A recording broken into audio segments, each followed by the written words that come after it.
According to psychology, if you feel irritated every time your parents speak to you, it doesn't necessarily mean you're an ungrateful son or daughter. In many cases, it's not about a lack of love. It's about how your nervous system learned to respond over the years. You may notice that you're patient with coworkers, kind to strangers, calm with your friends. But the moment you hear your mom's voice or your dad starts talking, your body immediately tenses up. A simple question suddenly feels overwhelming. A small piece of advice sounds like criticism. And before you even realize what's happening, you're already frustrated. If you've ever experienced this, you're not alone. According to psychology, the brain doesn't just remember events. It remembers emotional experiences. When certain feelings are repeated often enough, your nervous system begins to associate specific people, voices, or situations with those emotions. If you grew up in a home where you were frequently criticized, compared to others, expected to be perfect, or where your feelings were ignored, your brain may have learned to connect your parents' voices with emotional stress. This doesn't happen consciously. You don't wake up one day and decide to become irritated. Your body reacts first. Your mind explains it afterward. Psychologists often describe this as a conditioned emotional response. In other words, your nervous system has learned to anticipate emotional danger before anything has actually happened. Imagine a child who never knew what kind of mood their parents would be in. Maybe every conversation felt like it could end in criticism. Maybe every mistake was magnified. Maybe achievements were rarely acknowledged because there was always something that could have been done better. Over time, the brain begins treating familiar signals as warning signs. That's why some adults still feel anxious the moment their phone lights up with mom calling, or when they hear, "we need to talk." Even before the conversation begins, their heart starts beating faster, their shoulders tighten, their breathing becomes shallow. Not because something bad is guaranteed to happen, but because their nervous system is responding to memories, not the present moment.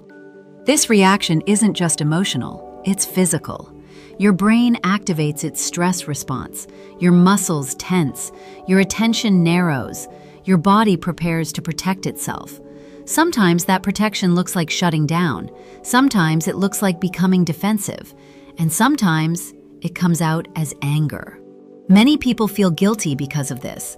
They think, why am I so impatient with the people who raised me? Why can I stay calm with strangers but lose my patience at home? The answer is surprisingly simple. Family is where your emotional patterns begin. The earliest relationships in your life teach your brain what love feels like, what safety feels like, what criticism feels like, and what it means to belong.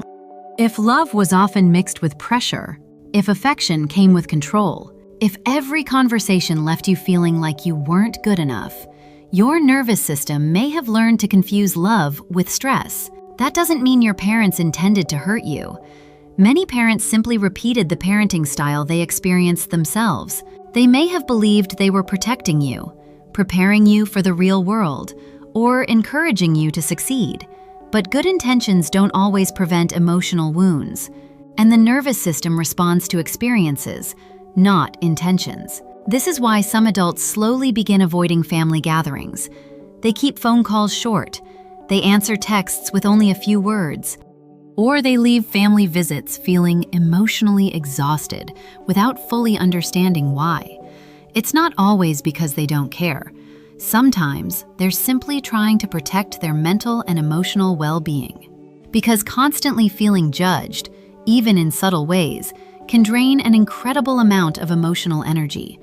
Over time, even love can begin to feel heavy if it's consistently accompanied by anxiety, pressure, or fear of disappointing someone. The encouraging news is that the brain is capable of change. Your nervous system is not permanently wired this way. It can learn new patterns, but healing usually begins with one important realization. Your reaction is not proof that you're a bad son or daughter. It may simply be evidence that there are emotional wounds your body has never fully recovered from. When you stop judging your reactions and begin becoming curious about them, you create space for healing. Healing doesn't mean forcing yourself to suddenly feel comfortable around your family. It means learning healthy boundaries, learning to regulate your emotions, and giving yourself permission to acknowledge the experiences that shaped you. Because sometimes, the reason your parents' voices trigger such strong emotions has very little to do with what they're saying today, and everything to do with what your nervous system remembers from years ago. When you finally understand that, you stop seeing yourself as someone who's simply too sensitive.